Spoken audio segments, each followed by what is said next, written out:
And I woke up and I said to myself, where am I going to be in 5 years if I keep doing what I'm doing? And I didn't like the answer. And I decided right then and there, I didn't want to be dead. So I sat there and I turned to my wife and I said, I'm done. I'm cooked. Welcome to Give a Heck. I am your host, Dwight Heck, and for much of my life, lived my life in quiet desperation, wondering how I was going to pay the bills, take vacations, save for retirement, and one day wondering if I would get off the hamster wheel of life and have purpose. A life that most of society lives, which takes us to work, then home, then repeat, and pays us hopefully enough just to survive. The harsh truth that most live with more months than money and have no idea how to live life on purpose, not by accident. This ensures the mass majority are living not just financially broke, however, emotionally and mentally as well due to financial pressures. In each episode, I will introduce you to thoughts, ideas, and guests that can help you to learn how you too can live life on purpose, not by accident. Sometimes the biggest transformations in life do not come from sudden events. They come from a moment of decision, a moment where someone looks honestly at their life and decides something needs to change. That change might begin with health, it might begin with discipline, or it might begin with a commitment to become a better version of yourself. Welcome back to the Give a Heck podcast. I'm your host, Dwight Heck, here to help you live life on purpose and not by accident. Today's guest, Stanley Bronstein, knows firsthand what it means to completely transform a life through discipline, commitment, and belief. Stanley has spent more than 3 decades working as both an attorney and a certified public accountant. Despite building a successful professional career, he struggled with obesity from the age of 8 years old. As he approached the age of 50, Stanley made a decision that would change the course of his life. Through learning proper nutritional habits and developing a consistent walking routine, he transformed his health and went from a maximum weight of 367 pounds to around 145 pounds without drugs or surgery. From that personal journey, Stanley developed what he calls the Way of Excellence, a human operating system designed to help people simplify the process of creating an excellent life through discipline, commitment, and sustainable habits. Today, we're going to explore Stanley's journey, the mindset required to create lasting transformation, and why excellence comes from small daily commitments rather than perfection. Stanley, welcome to the Give a Heck podcast. Thanks so much for coming on and agreeing to share with us some of your life journey. Thank you for having me, Dwight. Good to be here. Right on. I look forward to this conversation. Stanley, one of the things I focus on and a big core of my brand, Give a Heck, not just my financial business, my podcast book and everything is focused on a person's origin and not this the skim origin if possible. I like to understand what made little Stanley tick. What things happened in your life in your childhood that were possibly catalysts to where you are today. Could you share some of your origin story with us, please? Sure. The quick, down and dirty version. My life changed on September 13th, 1967. That was my eighth birthday. I was not, I'm sorry, not my eighth birthday. I was 8 years old. That day, my mother died. And needless to say, that messed with my head. And looking back in retrospect at the whole experience and talking to some of my other relatives, it's pretty obvious that my mother had been sick. And she knew probably, she was 40 years old when I was born.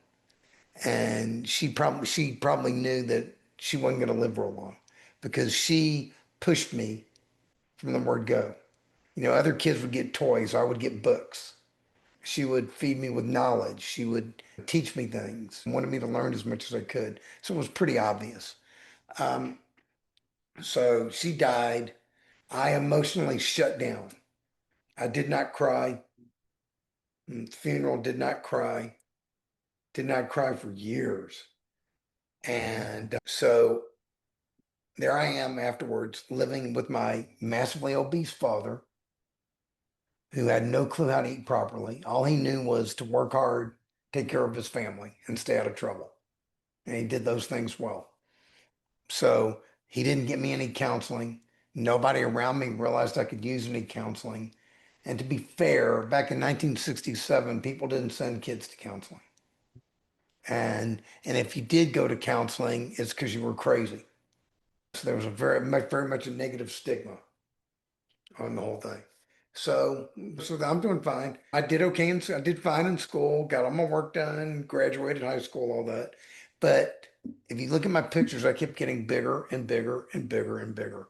Basically, my father and I ate our feelings and ate ourselves into oblivion.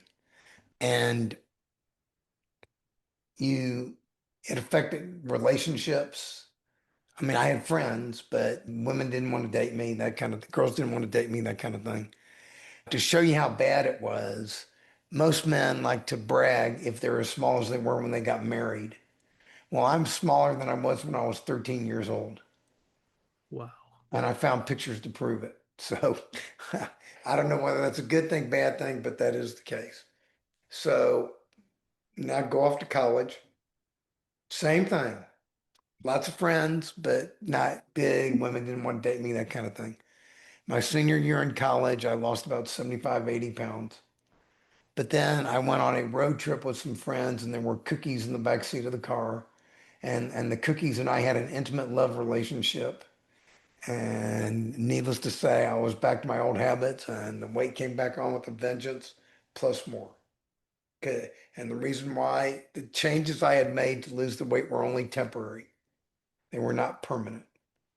Temporary changes, temporary results. Permanent changes, permanent results. Plus, to be honest with you, I didn't learn how to eat properly. I mean, I learned how to lose weight, but I didn't learn how to eat properly. What I did back then, no way would I do it now. I mean, I did keto diet and stuff like that. I wouldn't do that now, no way. So, so there I am. Then I'm graduated college. I became a CPA, certified public accountant. Canada, you call them chartered accountants, other places in the world. So I'm working with one of my older brothers. One day we got in an argument, and in the middle of the argument, he says, "You ought to go to law school." And I said, "Okay." So he dared me, and I took him on the dare. I showed him. So I went to law school. It took me 4 years because I went part-time at night, but I did that. And so a lesson to be learned from there. You can be arguing with someone and they can be totally full of crap, which he was, but you should be listening to what they say because some words of wisdom may accidentally come out of their mouth. And they did. And fortunately, I took his advice and changed my life. So thank you, brother. Appreciate it. And once again, my senior year, my last year in law school, I lost weight again. Something about that last year that makes me think about starting over, changing, whatever. That time I lost 100 pounds. And I lost enough weight to women got interested in me. I could start dating. I was still pretty big. I mean, in law school, I had maxed out at 367 pounds, is in this Wow. picture. I'm 5'7". I had a 58-inch waist. Today I'm 5'7". I have a 31-inch waist. Wow. The two people in this picture, they have the same DNA, but they are not the same people. So so I got down to like in the 260s. And that was small enough where women were interested in dating me. So I was doing all that. And this time the weight didn't just all of a sudden come right back on all at one time. Along the way, like a year or so after I became a lawyer, the universe sent me an opportunity to heal myself a little bit. It doesn't happen often, but sometimes the universe wants to help us. Actually, I think the universe always wants to help us. The question is, are we listening and noticing? So one of my aunts died, my mother's sister, and I went to the funeral. And when I walked into the cemetery, what did I see? I saw a 9-year-old boy and a 6-year-old boy. They were her grandkids. They were cousins of mine. I'd never met them before. The 9-year-old was crying his eyes out. The 6-year-old was standing there by himself, stone cold, not crying. Sound familiar? So I sat there and I looked at him and I said, that's me. And I said, I will be damned if I let this kid go through what I went through. So I walked up to him. I introduced myself to him. I said, I'm your cousin. I know exactly how you feel. When I was your age, my mother died. I didn't know what to think. I didn't know what to feel, and I couldn't cry. And I put my arms around him, and I did not let go until he cried. So, and needless to say, all the tears that did not come out at my mother's funeral came out at that funeral because it helped me heal also. But it gets even better. And is it okay if I use a teeny bit of rough language here coming up? Absolutely. Go ahead. Okay.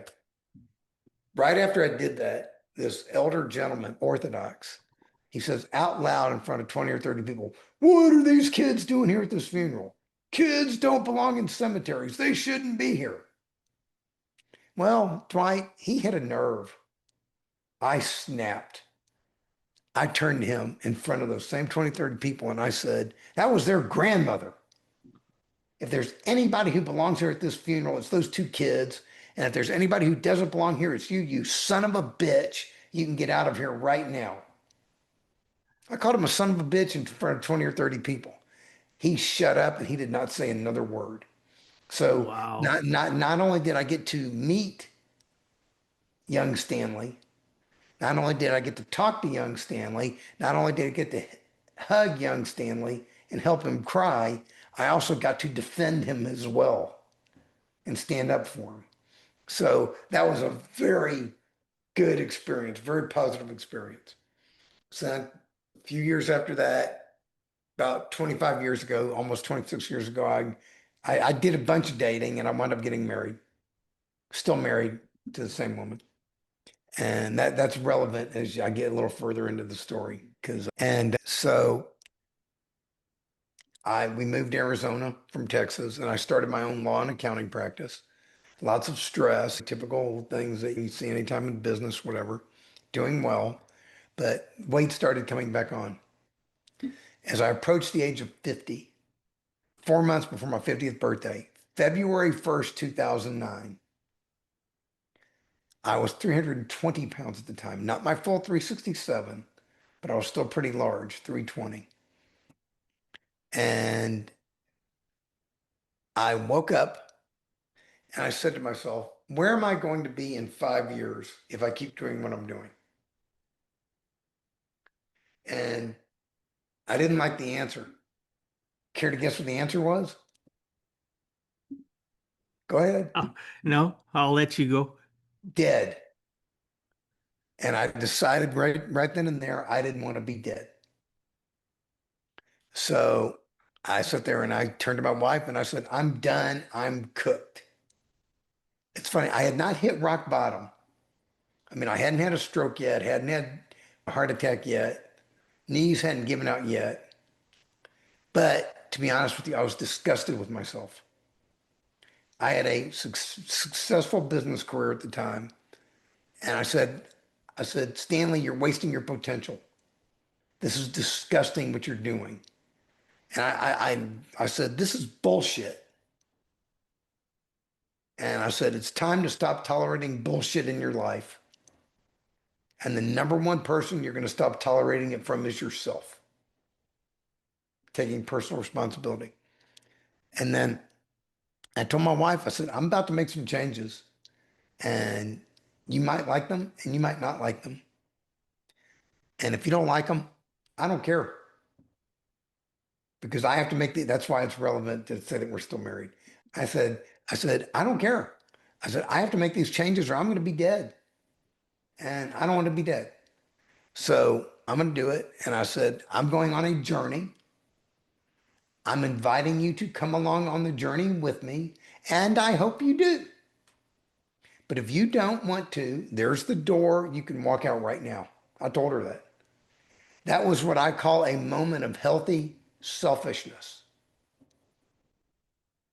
where I stood up for myself. I have a whole book on that called The Way of Healthy Selfishness. And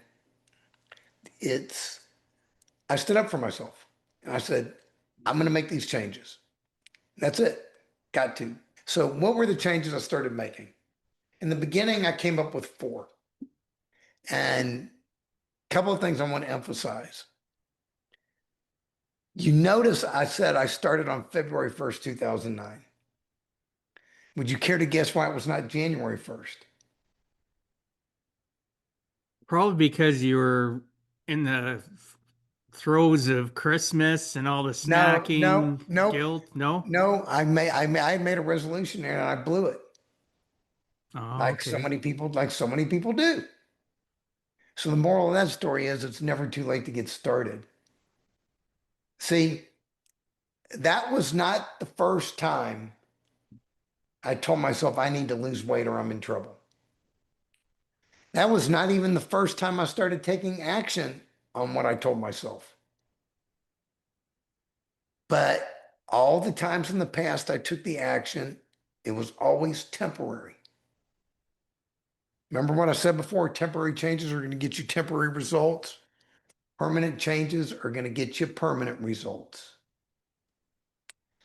This time, the changes I made were permanent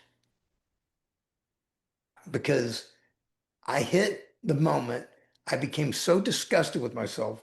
See, I don't believe you have to hit rock bottom like they say you do to change. It took me 49 and a half years to change my life in an instant. Now I teach people how to change their life in an instant without waiting 49 and a half years. So at that moment, I became permanently willing to permanently change for the rest of my hopefully very long, hopefully very happy, hopefully very healthy life. Willing. See, I used to ask, what are the three most important words in the English language? And I used to say there, I love you. Now I say there, are you willing? Because unless and until you become permanently willing to do what it takes, you're not going to permanently get what you want. Just no way. It's not going to happen. So, are you willing? So, I said, what am I willing to do to get started? And I want to emphasize this is how I got started. The whole process I am on and continue to be on has been an evolutionary process. I started somewhere and it has evolved over the years. I'm now in year 18 of that process. So I said, okay, I'm going to quit drinking alcohol, scotch. Was I an alcoholic? I don't know. But the truth was, I was drinking scotch every day. I was drinking more than I should. And I was serving the scotch. It was not serving me. So I believe in symbolism. I took my last bottle of scotch, poured it down the toilet, hit flush, gone. Haven't had a drink in 17 years. Do not miss it. Now I want to talk about addiction for a second.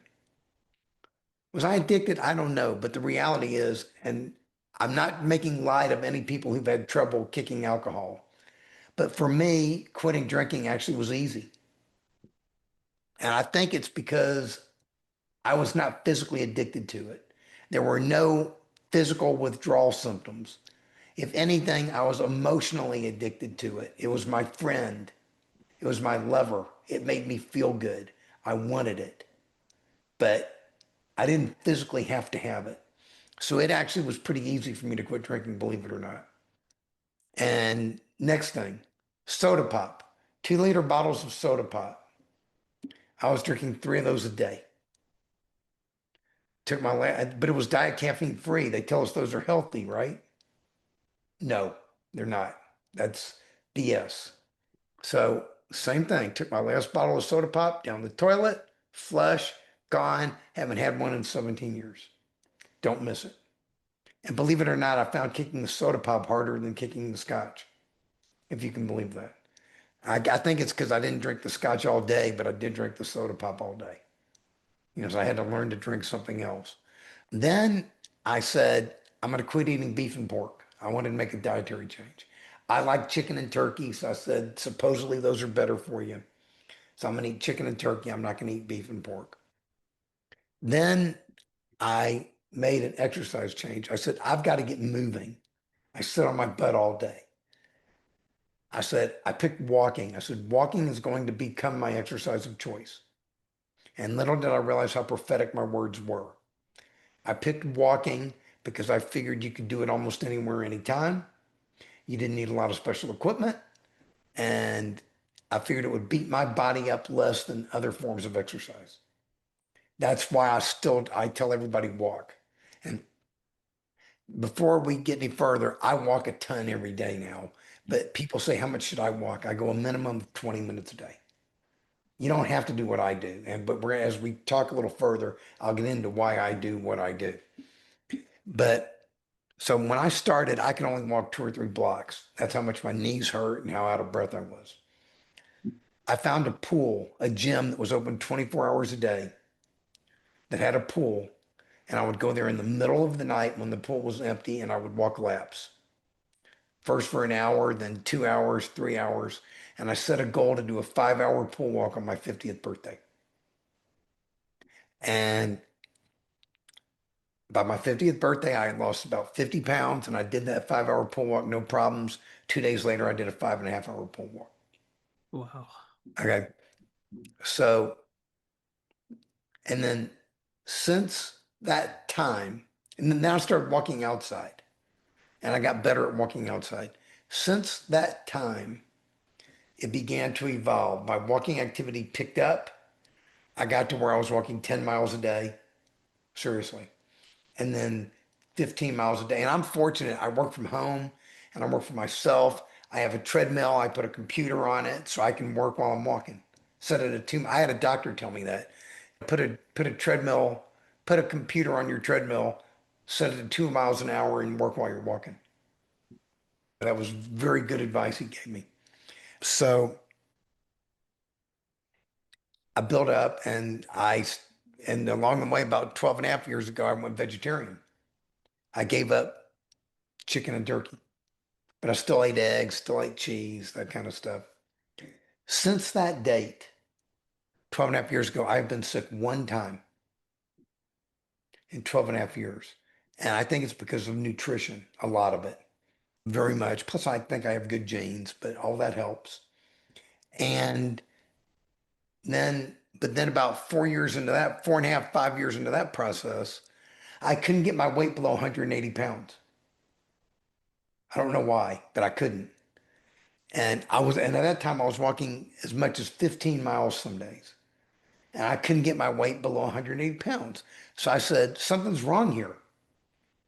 So what I figured out was there's got to be something wrong with my diet.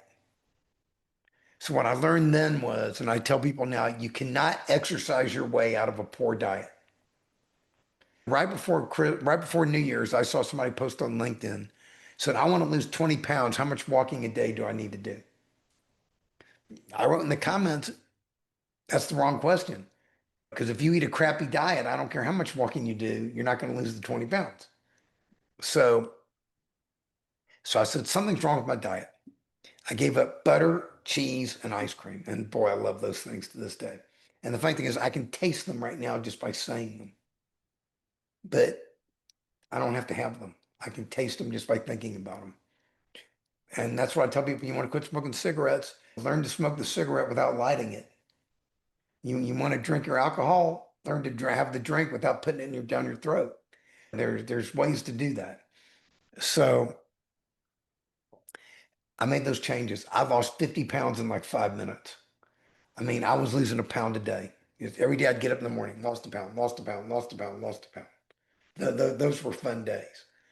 And then everything stabilized and I got to where it was. So I have been vegan for little over 7 years, probably about 7.25 years. Since that day, I have not been sick one time. And that includes getting exposed to COVID.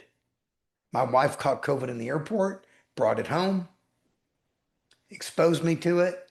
I felt the exposure for 2 days. I could tell I was a little bit off, but my body threw it off.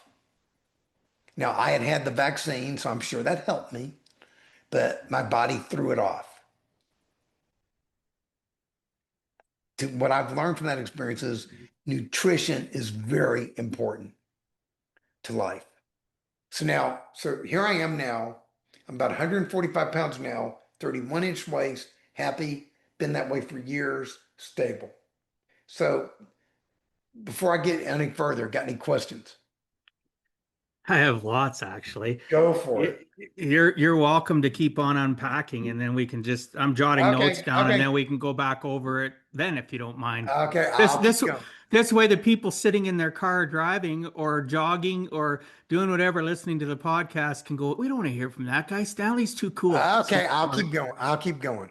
Okay. So what did I, so what give did, me a break in about 15 minutes. okay. So what did I learn in the process? I learned two things, which then led me to ask a question. So the first thing I learned was I am more powerful than I ever imagined. I'm a confident guy. I'm an attorney. I'm a CPA. I've had a very successful business career. I'm 66 years old. I could retire right now and go live on the beach and be perfectly happy. But that's not what I want to do. I'm just getting started. I have things to do. So, but the point is, I am way more powerful than I ever imagined.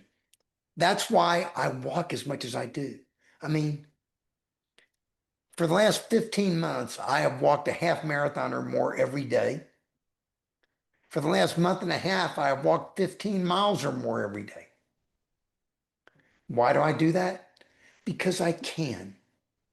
See, I'm looking for my limits, and I haven't found them yet. I am in year 18 of searching for my limits. That is how powerful I have learned that I am. So now, next thing, if I am more powerful than I ever imagined, so is everybody else. I am no more special than you. You are no more special than me. So if you're driving or you're listening, you are special. You are more powerful than you ever imagined. And when you believe that, when you start to believe that and start to feel that, you start to ask yourself questions. And the question I asked myself was, if I'm capable of losing all this weight and keeping it off in a healthy manner with no drugs, no surgery, which by the way, I did it so slowly and I did it in such a healthy way, my skin tightened up along the way. I didn't have to have surgery to have my skin tightened up. So that's another reason to do it the way I'm advocating. So I said, if I can do that, and I can go from a person who can only walk 2 or 3 blocks and turn into a walking machine. Over the last 17 years, I have walked around the earth at the equator 2.93 times. At my present pace, when I hit my birthday in June, I'll be 3 times around the earth at the equator. Wow. I'm trying to time it so it happens on my birthday, but it's kind of hard to time something like You that. know, that it's I will interject just on this part, and then we'll go back to other stuff later. The thing is though, is that you are constantly having goals. You have a goal to do this much. You have a goal to do this much, right? So Yeah, if you get and I work on this with my clients. There's two things that I want to mention. You mentioned, and I say this to people all the time, are you willing? yeah. Because if you're not, no matter how much I coach and help them on their lifestyle, on their, because I do talk about nutrition, I've had issues too, but this isn't about me. And literally, I'll say, "Are you willing?" And they'll go, "Well, yeah, we're talking." No, that's not good Oh, enough. not at all. Are you You're willing? right. Can you look? Are you sick and tired of your circumstance? And really, are you going to stick to it? Because I don't have time to work with people that aren't willing anymore. And I get backlash because of that. Oh, you should help everybody. No. 25 years in business of doing this business, because I'm a serial entrepreneur, I do not have to take on projects that are going to cause me to not help those that are willing. Can I interject, Richard, there? Yes, sure.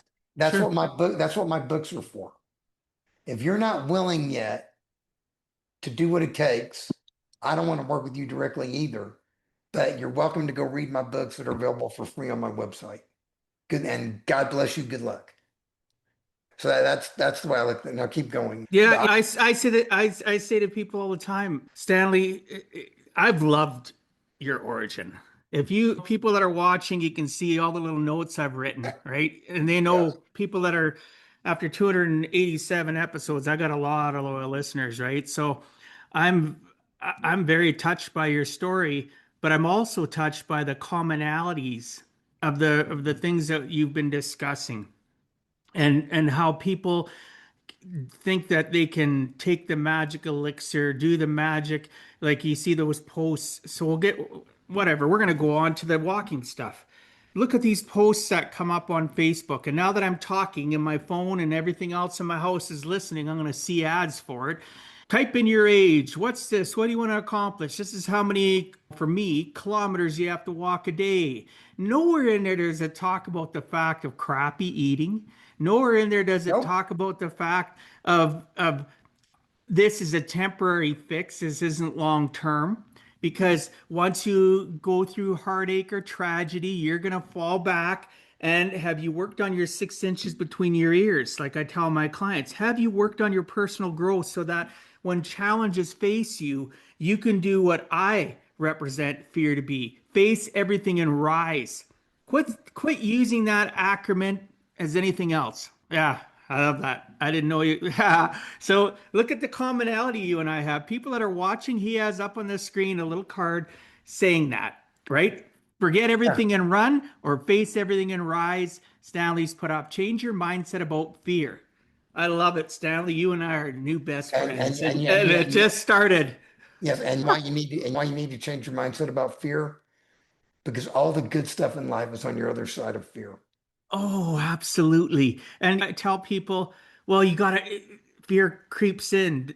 Yes, I'm human, but I have things in place. I have 6 inches between my ears that I am stronger than that thought process. I don't let evil or evil thoughts, evil circumstances control me because I control my sail. I control the rudder of my ship. And if I all of a sudden go off course, I have enough things in my toolbox. I have enough associations of not just people, but of things that help me correct my course. And people will go, well, that sounds like a lot of work. Really? You guessed right. It is a lot of No, work. it's not a lot But of work. It's a no, lot of play.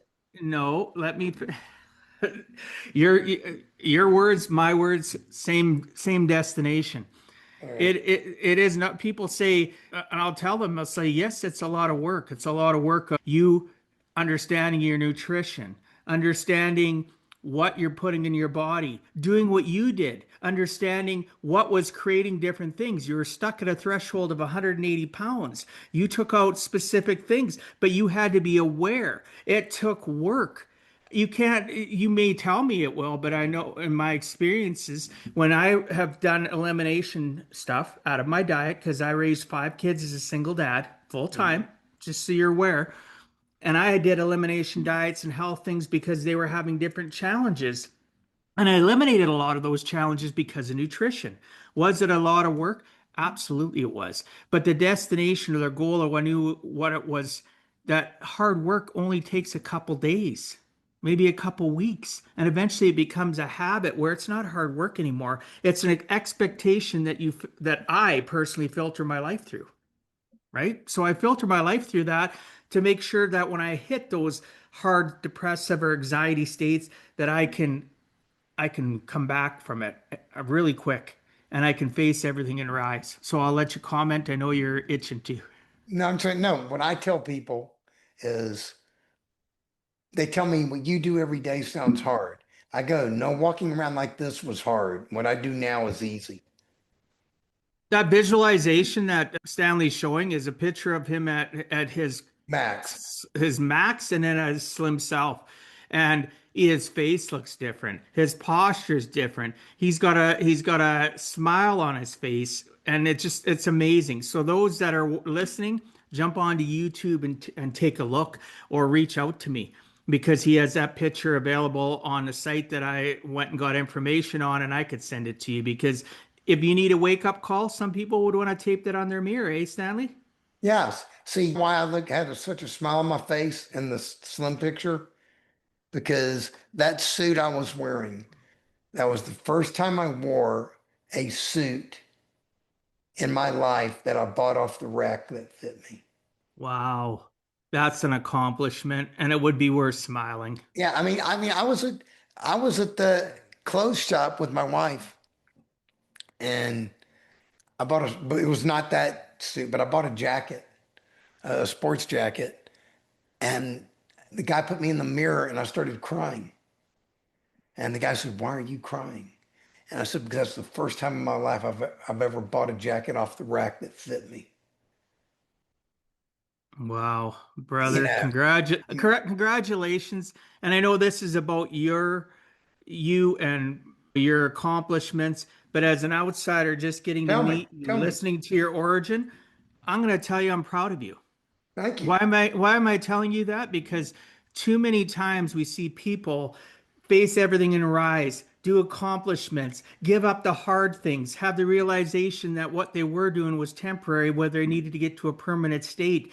You went through an evolution, you continue to rise. And I'm proud of you for that because so many of us, I've done so many great things, and even my immediate family, they may notice it, but they don't recognize it. And we as a society, if we want to help people change and stay within the realm of changing and staying consistent of life and not falling backwards, we need to recognize one another and say, hey, Stanley, I see you, Yes, I will tell you, right? I agree with you. I appreciate that very much, but I will also tell you something. You can't wait for external approval Oh, to of do what you course. think is right. But it's nice to get It's to it, oh, it's lovely to have it. My right? when I first started doing what I was doing, my mother-in-law used to think I was nuts. I had a thing where I said I cut off my eating at 5 o'clock every night. I'm not going to eat past 5 o'clock, so I don't want to take my food to bed with me. My mother-in-law would take the family out to dinner at 7:30 at night. And I would go with the family and I would sit there and I would not order any food and I would not eat. And she told me, she said, "Stanley, you're nuts." And I said, "Don't let my craziness be your craziness." And then I didn't eat anyway. And I sat there and I talked to everybody and I didn't give a damn what they thought. I love it. I told her, I said, "Think of me as a cheap date. Look how much money I'm saving you on the restaurant bill."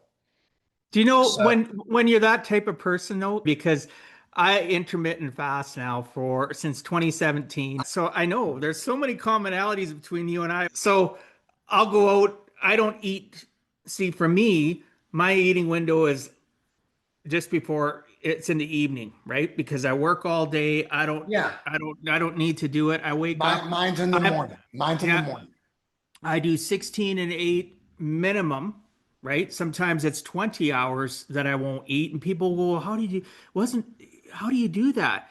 Well, I looked at my life. I looked at my goals. I looked at all this information, all this research that I had done. And breakfast is exactly what it is. Breaks fast. And I'm not saying that's bad for you, but the problem is in our society, the nutritional things that people have are not nutritional and good for you. They have pancakes, they have all this, they have a glass of orange juice that spikes Blood their sugar. blood sugar so bad. And at the end of the day, I think just as clear in the morning, all I have a cup of coffee with some heavy cream in, right? So again, a little bit different than you, but I specifically measure it out. My cup goes on to, and I drink it all day because it's such a big cup. I put it onto a scale. I measure exactly how many milliliters of cream I have in there so I don't break my fast, right? I know where I've made mistakes and then it breaks fast and I feel lethargic, right? My body is happy in the morning. They said, how can you think clearly without eating? I said, how can you think clearly eating that donut? Eating that croissant, drinking that frappe, latte, cappuccino, all that stuff. And for those listening, I'm not criticizing you. I'm saying that in my life, I had to make choices, and that's how you stay consistent, right? You have to love yourself enough to be able to be like you, or you told your wife, I'm doing it with or without you. right? Yeah. You were either on the train with me, and that's so my whole process. Let me finish, and then you can interject. My whole process, I had more. I have a better select group of support, family, friends, etc., because of the fact that I put up those boundaries. And I was selfish, like you had said earlier, selfish for my needs instead of always putting everybody else. So I'll go for breakfast, for an example. I just did it recently, right? Took my daughter, took a bunch of other people, or pardon me, took my nephew, his wife, my son, and I, and all three of them had a big breakfast. I invited them out. I took them out. It was like 11 o'clock in the morning. I sat there and didn't eat, right? Well, what's wrong with you, Uncle? Aren't you going to eat? I said, no, I intermittent fasting. No criticism, no nothing. Good for you, Uncle, right? Never come up again. I had coffee. I drank some water. I visited. And I enjoyed them eating. It didn't make me hungry. I just said, "Oh, that looks really good. What is it like Yeah. for you?" And I was talking. We were talking about the experiences of life, and then he talked about when he was younger, and it was just conversation. You don't always have to be shoveling food into your face, people. Right? Nope. I eat one main meal a day, and I might in the evening, depending on how late I stay up, because I'm a night owl. I like work until 2, 3 in the morning. I've always been that way. I'll have a couple snacks, right? But otherwise, I eat one main meal a day. That's it. And in 8 years, I haven't shriveled up and died. No. I've felt better about myself. My mental health has been more clear. When I went down a rabbit hole for a couple of years and I just got back on track this past year, I literally was thinking different, feeling different, and it was because I allowed myself to forget myself and where I deserve to be. And I allowed outside influences to take over my brain. Everybody listening and watching, I made the mistake. I can't point fingers. I gained unhealthy weight, gained 40 pounds back, had to go back on my system of how I lived a life, right? And how and why my joints weren't aching at that time. I was walking 5K minimum a day. I was doing all this different stuff, and I fell off the cliff. I fell off the cliff. And I Mhm. let fear of depression, loss, anxiety of the future attack me, and just started shoveling food, Mhm. right? I was depressive eating. I was eating when I wasn't even hungry. It was just how many people listening or watching, Stanley, do you think are in that same boat? Many, most, way too many. First of all, the fact that you did that tells me that you're a human being. Thank you. See, we all make mistakes. The question is, when you make a mistake, do you beat yourself upside the head, say, I'm worthless, I'm no good, and go back down the rabbit hole and stay down there? Or do you say, mistakes are proof that I'm trying, and you pick yourself back up and you go, what can I learn from the mistake? Mistakes are proof that you are trying. Stanley, Yeah. for those listening, is he's got these little cards. They're really cool. I would love them. Mistakes are proof that you are trying. Yeah, yeah, Maybe he'd be lucky enough. Maybe he does because I did a deep dive, but not deep enough into materials. Maybe you have those for sale, or no, maybe you can direct they're people. not for sale. They're not for sale. I don't even have them on the website. I mean, I can send you some, Oh, but I don't, oh, but I don't. dude, those could be. Here's my thing. I have had people change and develop better habits. They'll put stuff like that up, and our mind becomes visually deaf to stuff. But if you put it in the right place and you tell yourself every day, you slap that saying with your hand, or you bow down to it, you say it out loud, and you develop that process. That could be an addition on your site to help people because I love those cards. And again, those It's listening, all in it's all in the videos. All those things are in the videos. I know, The but I'm just saying some I people know. are lazy. Some people that aren't Well, lazy you got to. just don't have the ability. So you could sell that. You don't have to sell it for a lot. I'm just saying you've got such a great system. I love those cards you're showing. I'm just giving you Thank you, kudos and thank you, props, thank and you, I think you could help some people because they're visually very attractive, thank you. right? Um, So anyway, those listening, again, go to YouTube, take a look. Okay. The just that intermittent fasting, I eat during a 4 hour window every day. Oh, good for you. And I do it in the morning after I've spent 3 hours on the treadmill. And you work during your 3 hour jaunt, or Yeah, do you yeah, listen? yeah. I Like work. you have your computer. Like me, I like listening to. I have stuff I have to catch up to. I'll listen, or I'll have my tablet, and I can work away on it because it Yeah, goes on my same thing. treadmill not too bad. But I'll also listen to audiobooks.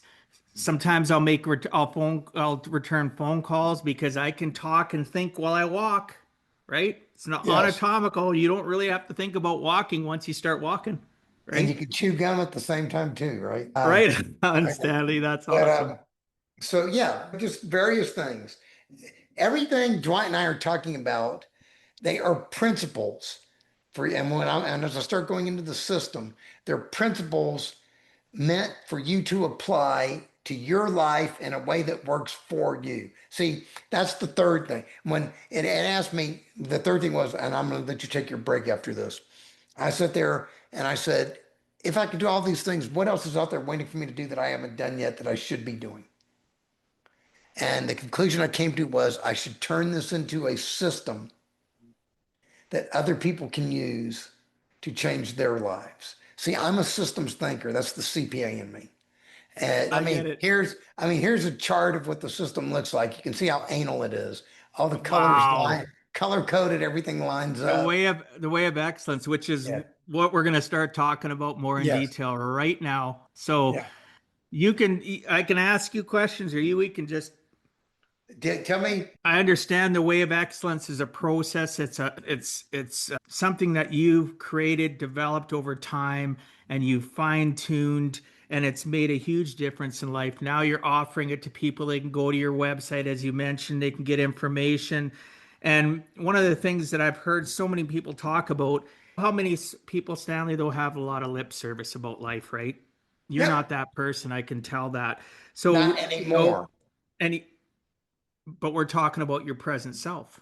Yes. The past is the past. It doesn't have to be indicative of the future. It can be, but it doesn't have to be. So your present self, you're connected with who you are, what you want, and be damned if anybody's going to get in your way, right? Obviously, it is what you want to be. So reading about it, and I hear this all the time, put your oxygen mask on first, right? And that's something that you're quite familiar with that saying. It comes up in reading about you. My biggest thing is though is so many people are hypocrites in life.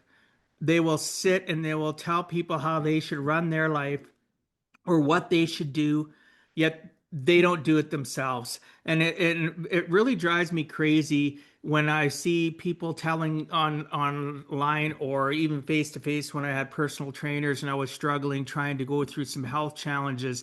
And you see personal trainers around there that are bigger than the people they're working with. And I'm not talking muscle, right? Or Doctors too. you go Doctors too. I was just gonna say, or you go to a doctor that's overweight and he's telling you you should exercise and you're gonna die, yet they're heavy breathing, just walking from their office into the room where they're seeing you. And like people that are listening or watching, don't give unsolicited or solicited advice to anybody unless you have done it. I don't care what it is, unless you've walked and been. I shouldn't say just that you've done it, that you've done it and you're successful. Otherwise, sometimes it's better to keep quiet than open your mouth and remove all doubt. Right? You can cause more damage and harm to people giving them advice that isn't based on facts that you've experienced yourself. You can't, even myself, I can't say, well, such and such did this and I know it works. No, you don't. You've heard a story of how it works. You maybe visualize and seen what they're talking about, but you don't know the process from A to Z. You just don't, right? So, anyway, that being said, let's get into the way of excellence. Talk to me about whatever you want to share about the process. Exactly. Was it a struggle? Was it cathartic to put this I'm process together? What did it do for you, Stanley? I'm going to give you a quick run through of the system. What did it do for Take me? And first of all, it made me feel good. I think it's my life's accomplishment. I mean, the thing in my life that I am most proud of is that I look at this and sometimes I can't believe it actually came out of my head. I Wow. mean, that's how proud That of it. those realization moments are good though. Those aha moments that Yep.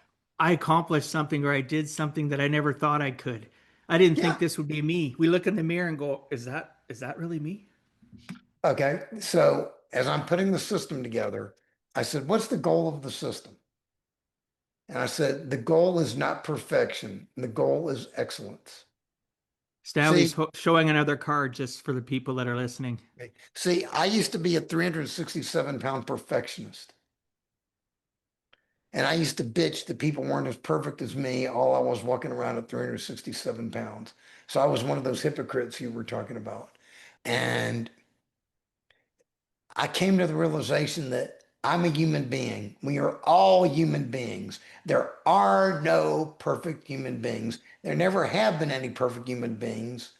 I can promise you, no matter how hard you try, you're not going to be the first. I know because I've tried, you're not going to make it. Instead, stop being a perfectionist. Be what I call a good enoughist. Good enough is good enough. Just because you're good enough doesn't mean you can't work to get better. It doesn't mean you shouldn't try to improve. It doesn't mean you shouldn't try to get better. That's what excellence is.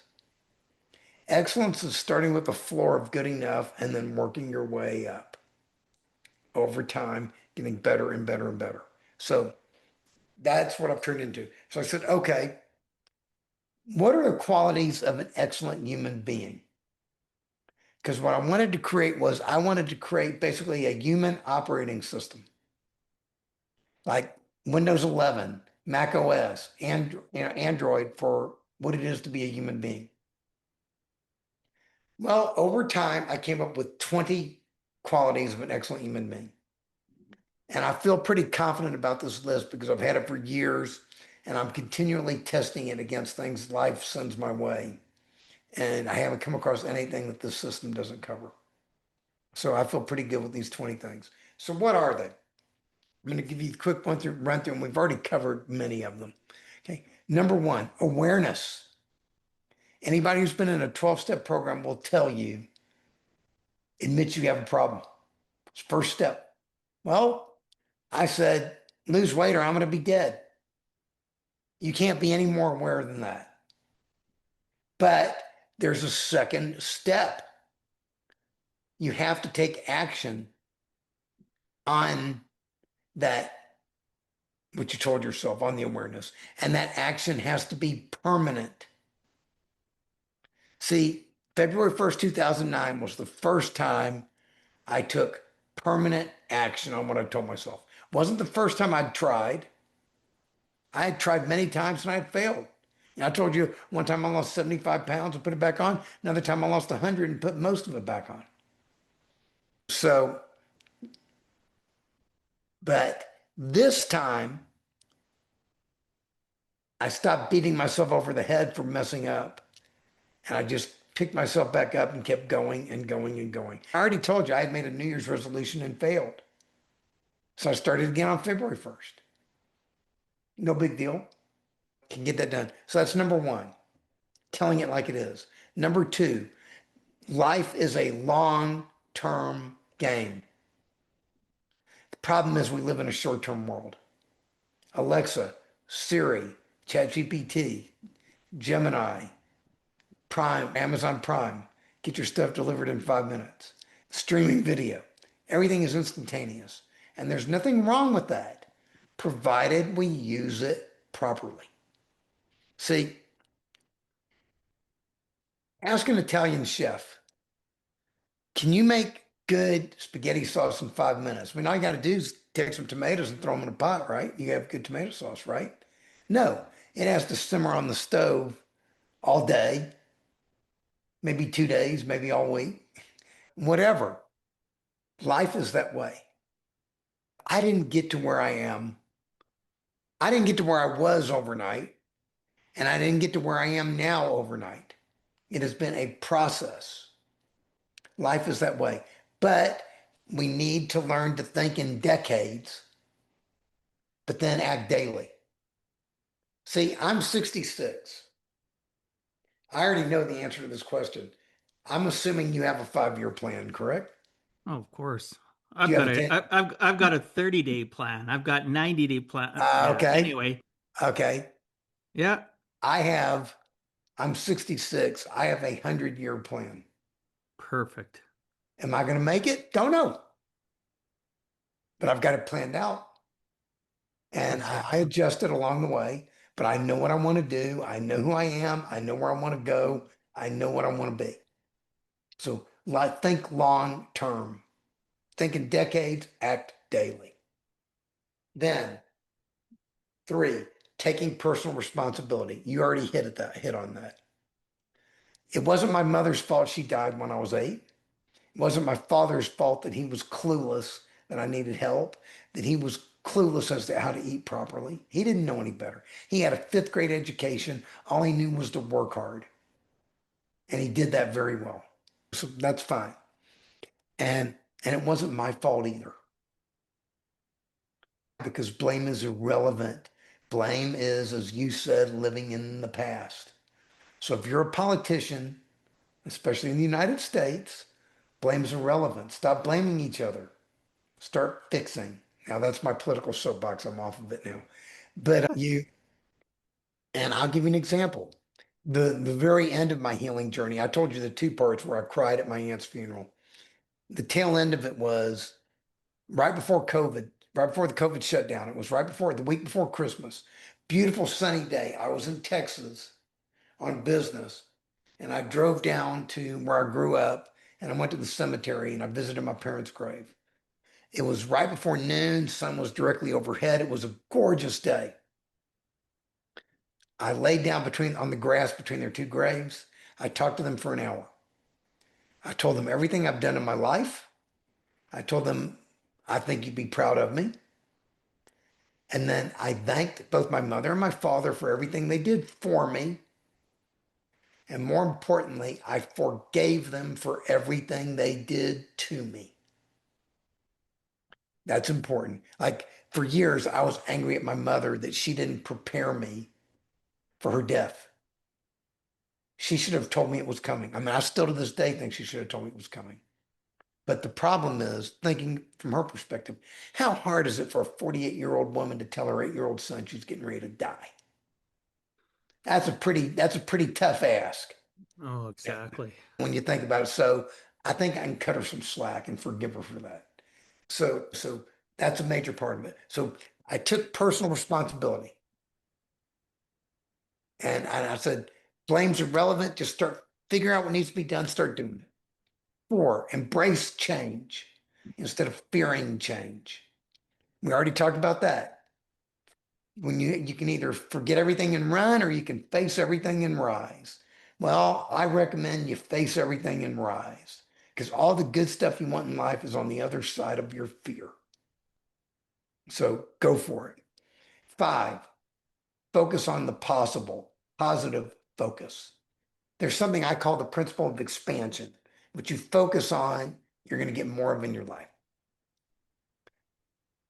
If you focus on positives, you're going to get more positives. Focus on negatives, you're going to get negatives. So start using the word can, stop using the word can't. Start focusing on the positive, stop focusing on the negative. Start focusing on the good, stop focusing on the bad. Engage in positive self-talk, stop with the negative self-talk. Tell yourself good stuff. 6, this is where it all changes. And I've got another story for you. Perspective. So far, we've talked about everything you have to do, you have to do, you have to do. Well, that's BS. There's only one thing you have to do in life, and that's die. It's the only thing you have to do. You don't even have to pay your taxes. You might go to jail, but you don't have to pay your taxes. All you have to do is die. So 2 years before I started on my journey, somebody taught me that there's another way to look at life. Her name was Peggy Chun. 2007, I was at the very beginning of a journey where I drove around the whole United States and I was going to interview 50 people with amazing stories and put them in a book. I started the trip in Hawaii, Honolulu. I mean, if you're going to start a nationwide tour, start it in Hawaii. So the very first person I talked to said, "Are you going to be interviewing Peggy Chun?" And I said, "Who's Peggy Chun? I never heard of her. No clue who she is." He said, "You got to go talk to her." So once again, the universe sent me a gift. It has a habit of doing that. You ever heard of the word paranoid is, right? Paranoia. Yeah. You ever heard of the phrase pronoia? No. That's where paranoia is where you believe everybody's conspiring against you. Pronoia is where you believe the universe is conspiring for you. I believe it's conspiring to help us if we're listening. So this guy said, go talk to Peggy Chun. I found Peggy Chun's daughter. I called her. She said, come on over to the house. You can come talk to my mom. When I met her, Peggy was in the end stages of ALS, Lou Gehrig's disease. She was completely bedridden on a ventilator, could not move, could not speak. The only way she could communicate was who were trained could hold up an eye chart and they could read her eye movements. She could spell out words. It took me 2 hours to do a 20-minute interview with Peggy. When I saw her, the thought that went into my mind was, if I ever get like that, I want to be dead. Well, guess what? That was not Peggy's attitude. Peggy's attitude was, my grandkids are coming over later today. I can see out the window that it's a beautiful sunny day. They're going to take me outside, and my grandkids and I are going to paint, and we're going to have a great time. She said, Stanley, you're getting ready to drive around the country, and you're going to talk to these 50 amazing people. Tell me about every one of them. I want to hear their stories. That sounds like so much fun. I wish I could go with you. So this woman, who was in a state where I would want to be dead, had more joy for life than anyone I've ever met in my 66 years. So when I had mornings where I woke up and I said, I don't want to eat right today. I don't want to go walking today. I don't feel like it.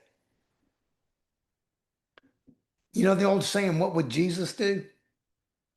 I started saying, what would Peggy Chun do if she could?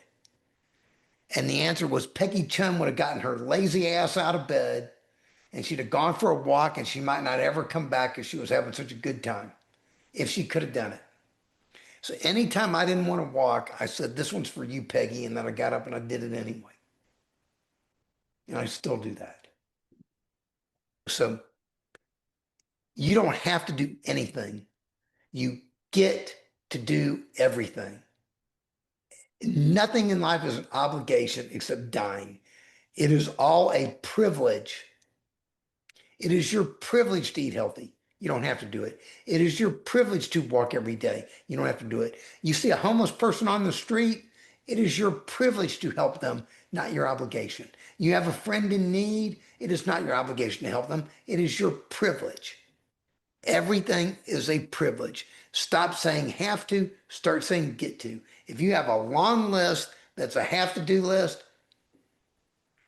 scratch up the title and change it to get to do list. These are all things you get to do. Makes life so much easier. Another mother-in-law story. I told that to my mother-in-law, and I told her, you used to call me on the phone and say, Stanley, come over, I need something. And she was half an hour away. And I'm like, oh, I can either say, I have to go to my mother-in-law's house. Oh. Or I could say, my mother-in-law's a cool lady. She's done a lot of things to help me. I get to go over there and help her. It's my privilege to go over there and help her. So that makes it easier. So I used to tell her that. So everything in life is a privilege. 7, vision. Dream big, bold dreams. My dream is, you want to know what comes as a part of my 100-year plan? What? World peace. Oh my goodness. I say that to my family all the time as an interjection since my kids were little. Every single birthday, Christmas, whatever, Father's Day, Dad, what do you want? And don't say world peace. Because I've been saying that at repetition and people laugh at me. You're not serious, are you? Yes, I Absolutely understand. damn right serious. You could actually say you want world peace. You ever seen that sign? No, no, no, I haven't. There's a bumper sticker. It says visualize world peace instead of world peace. There's a Yeah, bumper sticker. Look it up. But no, that's my vision. That's what I want. And that's where everybody awesome. I have the same vision, brother. people Swear to God. and people are healthy. They eat healthy diets. They don't eat all this crap, and they live long, happy lives.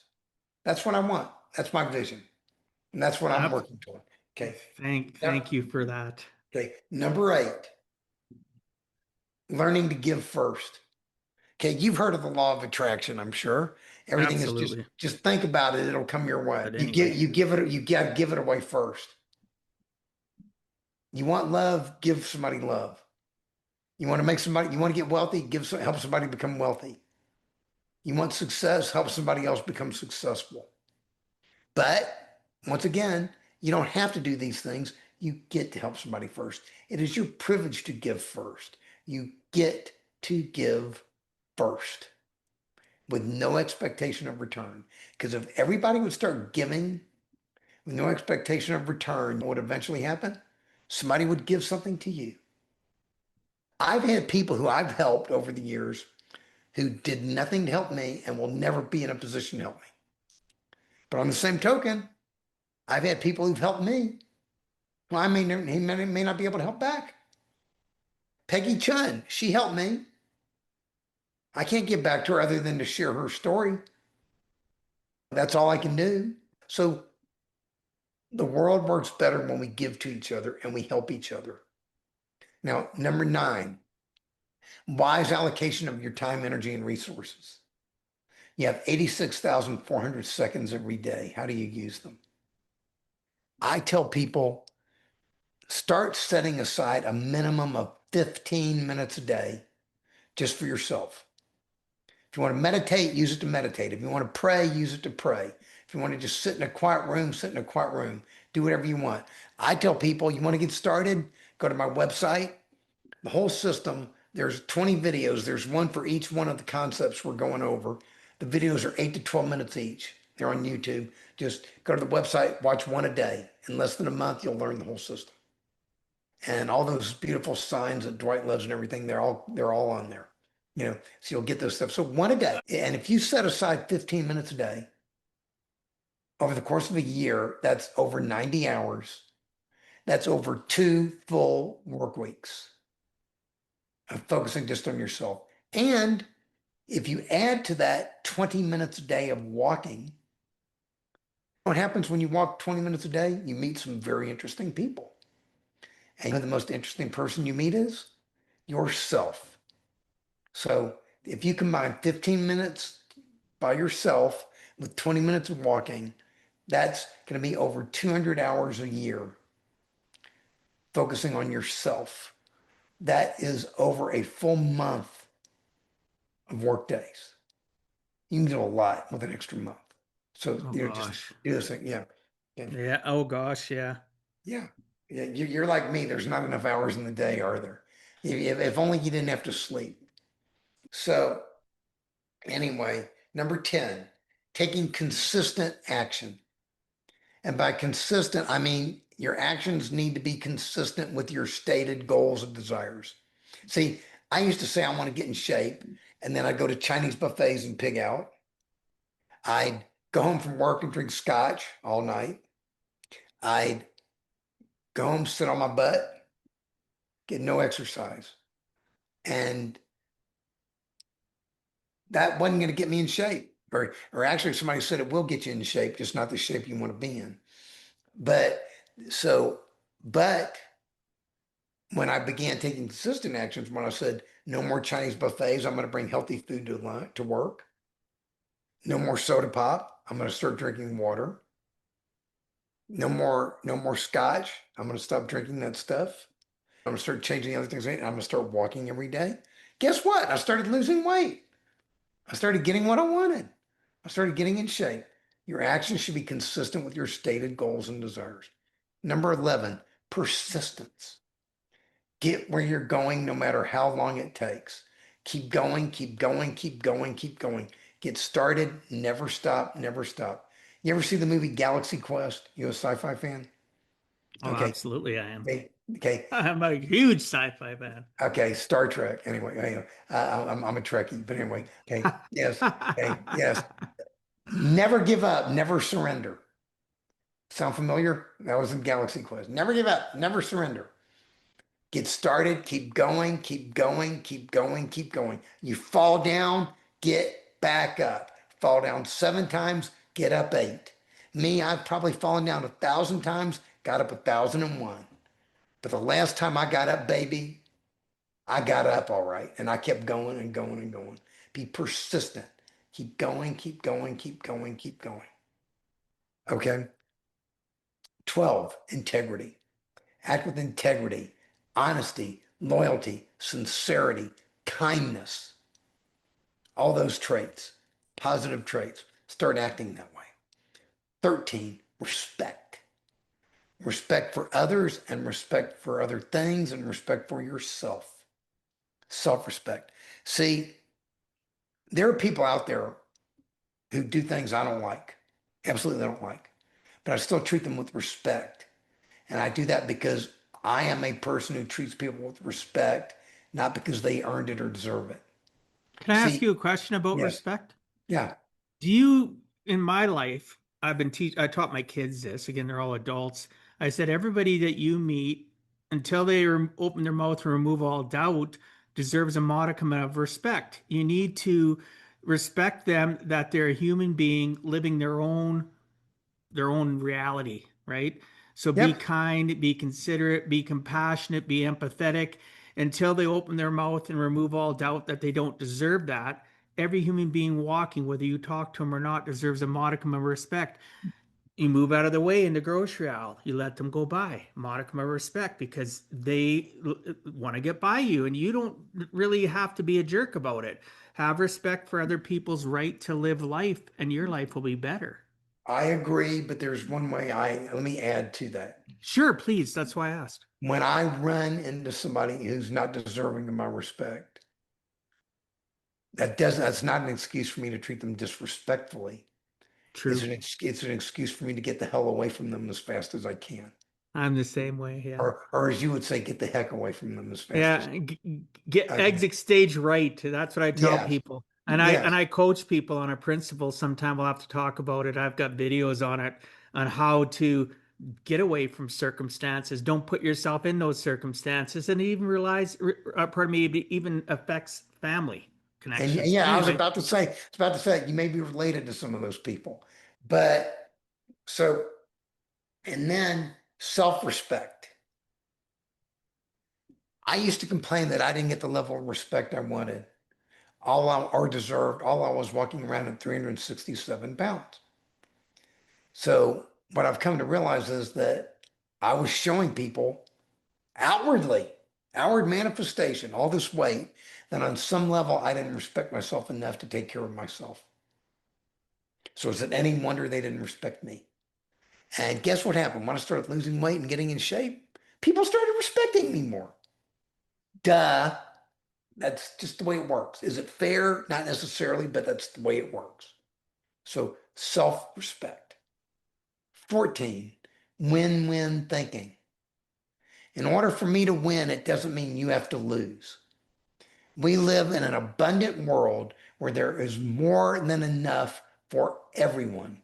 The problem is the resources are misallocated. And there's greed and hate and all kinds of things in the world. But I don't have to push you down in order to lift myself up. It's not necessary. And as a lawyer, that's something I've done in business all the time. That I'm always looking for win-win solutions to the problems. That's why I would not have been a good litigator, because litigators and you have to crush the other side. And I don't want to do that. I want to work with the other side to create a solution that works for everybody. So become a win-win thinker. Always look for alternatives. They're out there. There are positive choices out there. Look for them, find them, implement them. Number 15, balance. Okay, quiz question for you. What does balance mean to you? Well, I coach on this, so in my opinion, balance is like life balance is impossible. And here's why I say that. You can have, I live by core values, right? And my main three core values are faith, family, and work. And to balance in between them and say each should be a third is impossible because sometimes I'm lacking in one area where I'm stronger than the other. And that area that I'm lacking needs more balance. I need to constantly be aware of my circumstances in my life Okay. and how I live it. Does that make sense? Yes, it makes sense. Let me add to that in a Of different course. way. I want to simplify it. Sure. To me, balance, and I learned this in a Tai Chi class, believe it or not. Okay. Balance is identifying everything in your life that is deficient and increasing it. Identifying everything in life that's excessive and decreasing it. That is how you achieve balance. And balance is not something you find. You don't go to a class or you don't meditate and magically find balance. Balance is something you intentionally and consciously have to create. But as I said before, you don't have to do anything. You get to do it. Creating a balanced life is something you get to do. It is your privilege, and it's a constant work in progress. But that's what balance is to me. And I think that's consistent with what you said. I don't think there's any inconsistency there. Yeah, and at the end of the day, people get to it, right? Have that instead of having that wish list, or I love how you constantly come back to those three words, get to it, right? Yeah. We just got to get to it. You've got to start somewhere. You've got to take baby steps. Oh, he's putting up a card. One word that makes all the difference. Change your life with just one word. Stop saying you have to. Start saying get to, right? And that is so true. I love those little cards. I'm going to keep on telling you that. But anyway, at the end of the day, we have to take a baby step. And like Stanley talked about, he fell down. If you fall down 1,000 times, get up to 1,001 time, right? Yep. At the end of the day, you are worthy. You are worthy to continually get up, put another band-aid on. Eventually, that wound will heal and you will move on. And don't fixate on the healing. Fixate on the growth. Fixate on moving forward. You can be aware of what you had as a challenge. I do awareness at night before I go to bed. I do it in the morning. And I do corrective things in my mindset. But I don't focus on the fact that I tripped that day and skinned my knee. I focus on the fact that what did I learn from that? Where am I moving forward? So Okay. back to you. Now we're at number 16, willingness, which we already touched on. Unless and until you become permanently willing to permanently do what it takes for the rest of your hopefully very long, hopefully very happy, hopefully very healthy life, you're not going to permanently get what you want. So are you willing? Become willing. That's number 16. 17, belief. Believe you can or believe you can't. Either way, you're going to be right. I've already told you, you are more powerful than you ever imagined. The question is, do you believe it? Because when you believe it, that's when the doors start to open for you, baby. Start believing it. You are more powerful than you ever imagined.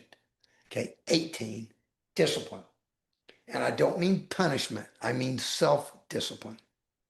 I mean taking the time to identify all of your negative habits and eliminating them consciously. Okay, go to Chinese buffets every day and pig out. Gone. Drinking scotch every day. Gone. Drinking soda pop every day. Gone. Sitting on my butt every day. Gone. And then intentionally and consciously replacing them with positive new habits that you create. Walking every day. Yes. Eating healthy food every day. Yes. Taking time to meditate every day. Yes. Those are all positive things. So And if you want to learn more about habits, I just tell people get the book Atomic Habits by James Clear. I'm sure you've read it. Just do that. You'll learn more than everything you ever wanted to know about habit formation and how to break the bad habits, create new positive habits. That's what it's all about, discipline. Now, all this sounds pretty tough. Let's make it easier. 19, commitment. When you become 100% committed to a thing, it becomes easier. That's because you stop asking questions. See, I don't ask myself every morning, do I feel like walking in the morning? If I did, 2, 3 days a week, the answer is going to be no. I don't ask that question because I asked it many years ago. Am I going to walk in the morning? Yes, every day. Period. End of story. It's been 8 years since I last missed a day of walking. And it was only for 3 days. I was sick as a dog for 3 days. And I think it's because my body was detoxing from the weight loss. Because one of the things I learned is all the excessive things that I ate and drank over the years were stored in my body fat. And as my body began to burn that fat, that stuff would get released in my bloodstream. And along the way in the process, I had 1 month where I felt like I was a pinata and somebody hung me upside down and just beat me with a baseball bat. Everything in my body was sore, everything. And then all of a sudden it cleared away and I felt fantastic. It was all the toxins coming out. So the point is, I do it every day. The week before Christmas, an attorney I worked with had cookies and cupcakes delivered to my house. They obviously don't know my eating habits. I didn't say, should I eat? I took them and I said, thank you. I didn't say, should I eat these? I didn't ask myself, can I eat these? I said, I'm not going to eat these. And what I wound up doing was, I have a neighbor who lives down the street. She's very skinny. She likes that kind of stuff. Gave it to her after my wife took one cupcake out of the thing for herself. But so she did that and that worked. But see, let's talk about reality. At this stage of the game, I have no doubt I could eat a cookie and not fall back down the rabbit hole. I could drink a shot of scotch and not fall back down the rabbit hole. I could drink a can of soda pop and not fall back down the rabbit hole. No doubt in my mind. But the reality is I have no business doing those things. None. I've already had my lifetime share of those things. I've had your lifetime share, and I've had 20 other people's lifetime share. I don't need them anymore. And the funny thing is, just by thinking about them, I know what they taste like right now. You could say pork ribs. I know what they taste like. I used to make the best chicken wings on the face of the earth. I could taste them right now. I tell people, you want to quit smoking cigarettes, take a look at that cigarette. Don't light it. Imagine what it tastes like. You've smoked a million of them. Breathe deep. Imagine you had it, then put it back in the pack. Don't light it. Don't smoke it.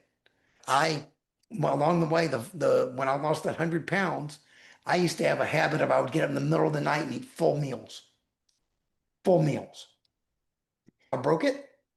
At the time, I don't eat them now. I was eating those frozen Weight Watchers dinners that had the pretty pictures on the cover, on the box. I would go to the freezer. I'd pull one out of the freezer. I would look at the picture on the box. I would imagine in my mind what it tasted like because I'd had a million of them. I said, that was delicious. And then I put the box back in the freezer and I went back to sleep. That was how I broke the habit. And I do my wife, she gets something that I know I'm not going to eat. We went to a wedding and it was on a farm. So it was all organic farm product. It was good stuff, but it was loaded with salt and added sugar. And I don't like that kind of stuff. So I purposely did not eat it. I asked the staff, I said, do you have any of those tomatoes in the kitchen with nothing on them? They sliced me up some tomatoes, brought them to me, and I said, thank you very much. And I ate the tomatoes and they were delicious. But the point is, I turned to my wife, she had the stuff on her plate. I said, let me smell it. And I sat there and I smelled it. I could imagine exactly what it tasted like. And I said, okay. And then I didn't eat it. So I am 100% committed. Only healthy food is going to enter my mouth. And while I'm at it, it's just all my inputs. to the best of my ability, only healthy food is going, sorry, only healthy thoughts are going to enter my head. I'm only going to hang around healthy people who are healthy for me to be around. Okay, it's 12:40 in the afternoon now, where I'm at right now. Do I have something else I could do right now? Yes. But the reality is I'm having a quality conversation with a quality human being about a quality topic. So going back to concept number 9, it is a wise use of my time, energy, and resources. So it's good. It's something I should do. I should do as much of that as I can. It's a good thing for me to do. So I'm committed. I monitor all of my inputs. But once again, I'm not perfect. If I catch some bad, I happened to me this morning, I had some bad thoughts under my head. I don't know if you're familiar with Zig Ziglar, but he used to call it Oh, stinking. yes, He of called it course. stinking thinking. Yeah. I sat there and I said, that's stinking thinking out of my head, gone. And just keep moving. So be committed. When you're 100% all in, it becomes much easier. And if you're not, and if you're not to the point where it's easier for you, that just means you're not 100% committed yet. And that's okay. Just keep working toward that. I didn't hit that point where I was 100% all in until I was probably 11, 12 years into the process. This is an evolutionary thing. Okay. Then number 20, integration of mind, body, and resources. This is that balance, mind, body, and spirit. This is that balance thing. Here's another graphic. It's a Mhm. 3-part yin yang, mind in red, blue body, green spirit. And you see that little person in the middle? Yeah. That's your goal. That's where you want to be, where you're equal parts mind, body, and spirit. See, when I started, I was all mind. I'd sit on the computer all day doing my work, not getting any exercise, putting crappy food in my body, neglecting it. My mind was getting all the attention. Then when I started working on my body started getting all the attention. And guess what happened? I started neglecting my mind. I didn't feel like doing my work. I didn't want to do my work. All I wanted to do was go walk. And I felt so good. I wanted to do that. So I had to consciously devote more of my time and attention to my mind and start working on that, taking time, journaling, doing things to build that back up, to bring it all back into balance. And by spirit, I mean everything that's intangible. To me, that means things like your energy, your life force, that kind of stuff. I mean, different people have different definitions on what spirit is to them, and that's perfectly fine. So all of this is a nice system. Now, do you believe in irony? Yes. I want to share something with you. Okay. You see this beautiful chart here that's Yep. called the Way of Excellence. It's on the website and it's also on the wall behind me. The way I put this whole thing together, it looks closer to perfection than it does excellence, right? What I noticed a couple of months ago on this whole big, beautiful chart, there is one word that is misspelled. And when I saw that, I said, damn, I missed it. And I said, do I want to go back and correct that in all my books? Do I want to correct it on my website? Do I want to go get these charts behind me? I have 2 of these reprinted. They cost me $100 a piece. Do I want to get them reprinted with the correction on it? And I said, no. That's because the system is the way of excellence. It is not the way of perfection. That mistake, I must have put it in there subconsciously, but intentionally. It belongs there. It should stay there. And it is a reminder that this is excellence, not perfection. So anybody who has nothing better to do, you want to spend an hour, go through the chart, go look for the misspelled word. I mean, Wow. it was literally right in front of my face. I see it all the time now when I'm looking at the chart, but for years I didn't see it. Funny how that works. It Uh, is what it is. And at the end of the day, there's things that we need to have to remind us, like you said, excellence versus perfection, right? So yeah, I agree. Just leave it. yeah, It should be as at this point now when you see it, it should be a smile moment. it is. It's a badge of honor. It belongs there. Thank you. So that's it in a nutshell. Right I'm on. done. Ask Well, away. and we've been talking for a while. I got a couple other things, and I never got through everything. That's okay. This was a great conversation thus far because we still have a couple things I want to ask, and then we're going to wrap this up. So, if someone listening today wants to begin improving their life and health, what are 3 steps you would recommend to start moving forward for personal excellence and sustainability for their well-being? Okay, I'm gonna answer that slightly differently, but I'll answer that. Sure, Okay. The first thing is I recommend you go to my website at thewayofexcellence.com, which I'm sure you're going to put in the show notes. Every absolutely. everything there is free, including my books. You can download them digitally for free. It's all there. On the main page, there's videos. Just scroll down and go through the list in order. That there all these concepts were they're in order because they build on each other. So watch them in order. Watch one a day. In the course of a month, you'll learn the whole system. That will help you get your mindset straight. So that's step number one. Okay. Step number two, I'm going to tell you 4 things that I recommend to people to get started on being healthy. And I have a feeling you're going to agree with all 4 of these. Number one, eat less processed food and more natural food. You notice I didn't say no processed food. I said less. Personally, I no longer eat any processed food. I wouldn't be surprised if Dwight tells me he doesn't either. But I do not eat processed food. I do not believe in it. But you want to eat a hamburger? Eat a hamburger. You want to eat a pizza? Go eat a pizza.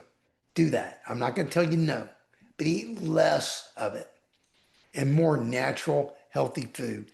Fruits, vegetables, nuts, grains, seeds, that type of thing. If you look on my website, there's a third tab. It's on healthy eating. I got tons of videos, tons of webinars, tons of information you can read about what healthy eating is. Like there's one thing, 10 things that are keeping you from losing weight.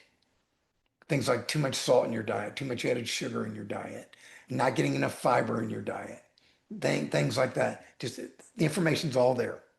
So less processed food, more natural food. That's number one. Quit eating 4 to 5 hours before you go to bed.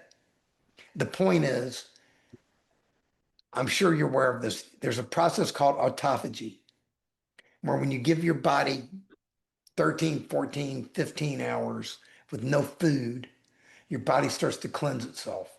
It processes the food you ate, cleanses your cells. You want to give your body time to do that. The way I do that is I quit eating 4 or 5 hours before I go to bed, and then you get your time that you sleep. And then when I wake up first thing in the morning, I do my time on the treadmill. I go 20 hours between meals, between when I last ate and when I next eat. You don't have to do that. But that's what I do. That's what I choose to do because it works very well for me. But quit eating 4 or 5 hours before you go to bed. Walk at least 20 minutes a day, every day. And it doesn't have to be fast. Slow is fine. I walk at 2.25 miles an hour. I'm slow, but I'm steady. I keep going, keep going, keep going and going. And the funny thing is I've inspired people in my neighborhood. There's one older gentleman in my neighborhood. He has started walking. He doesn't walk. I walk like 15 miles a day. He walks like 12, 10 to 12. I told him, you're my protege. He laughed when I said he was so proud when I told him you're my protege. So he starts doing that. And in his case, he had a scare. He had a heart attack. And he said, I don't want to be dead. See, me, fortunately, I made the change before I had the heart attack, which is good. And then this other one we covered, set aside 15 minutes a day just for yourself every day. We already talked about this. So the 4 things: eat less processed food, more natural food, quit eating 4 or 5 hours before you go to bed, walk at least 20 minutes a day every day, set aside 15 minutes every day just for yourself. And those are the things I tell people. So I guess, gave you 5 things, but That's okay. 3 was just a number.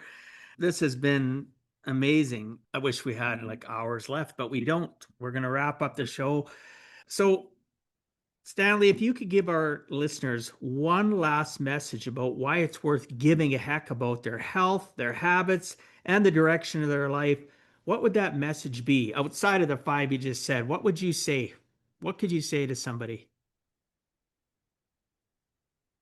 Do you have kids? Do you want to see them get married? Do you want to see them have kids?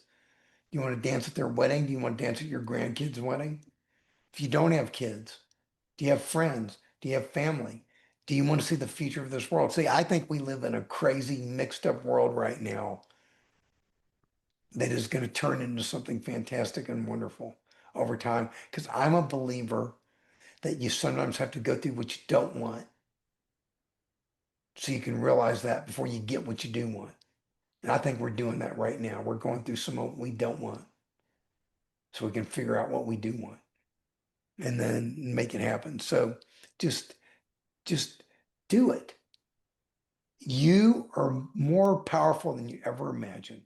You are powerful beyond measure. Go out there, start using that power. Create good in the world. Make the world a better place. Because what happens if I do my part to make the world a better place? Dwight does his part. Dwight's kids do their part. You do your part. Touch other people do their part. The world's going to get better. And it's not going to be because our politicians made it happen. It's not going to be, it's not going to be any of this. It's going to be because us, the people of the world, decided they wanted to make the world a better place. And it Great. starts with each and every one of us. That is a great, great closing message. I appreciate that. So we talked about where people can go. Though, yes, I do. It will be put in my show notes. If you actually check out my website, Stanley, I have very detailed show notes, including the full unedited transcript, summaries of the show, like chapter summaries. People that are listening or watching, it's a great place to go to find out all social connections, his website. But for those that are listening, I will give Stanley a moment to please tell you. But again, go to giveaheck.com. You can find everything there. Where's the best way for people to reach you, Stanley? What's your website? Just the website is thewayofexcellence.com, which you Perfect. can find at giveaheck.com. Yes, you You will know, find it there. the, Absolutely. the way of excellence.com. Just go there. I've simplified my website vastly. There's 3 tabs. Start with the first, the one when you load up the website, you're going to be taken to the first tab and just start at the top and work your way down the thing. I made it as simple as I could and just watch one video a day. They're 8 to 12 minutes each, except for the last one that's about 20. Watch them all, and they're entertaining. And not only that, they're kids safe. So if you have kids, you can watch them with your kids. You can watch them with your grandkids. And I like to think they're halfway entertaining. So the kids, I don't think will be too bored. They're Right sitting on. there. I'm gonna experiment with my grandkids because I got quite a few of those too. Go for it. Right on. So before I wrap up the show, is there any last comments you'd like to make or things you'd like to add before I wrap it up? Thank you. That's You're it. welcome. I appreciate you. So, Stanley, thank you for sharing your journey and your perspective today. I really appreciate your time and investment in the Give a Heck audience and especially in me. Appreciate that. Your story is a powerful reminder that transformation does not come from shortcuts or quick fixes. It comes from discipline, commitment, and willingness to take responsibility for the habits we practice every day. Your journey from struggling with obesity for most of your life to transforming your health and helping others pursue excellence shows what becomes possible when someone decides to take ownership of their life. To our listeners and viewers, thank you for investing your time with us today. If this episode resonated with you in any way, please share it. When you share an episode, it helps this message reach more people so that they too can give a heck and live a life with purpose and intention. Please subscribe to the Give a Heck podcast on your favorite platform and leave a review. Again, that helps the message get sent out to more people so that they too can live a purposeful, intentful life. Until next time, live a life on purpose, not by accident. And remember, it's never too late to give a heck. Thank you for taking time out of your day and listening to Give a Heck. If you find value, I'd appreciate you sharing with your friends and family so they too can learn how to live life on purpose, not by accident. So you do not miss the next episode, please subscribe on your favorite podcast platform and please also post a review. I look forward to reading your comments. This has been Dwight Heck. If you want to check out other podcast episodes or today's show notes, please check out my website, giveaheck.com. And until next time, together let us all strive to give a heck.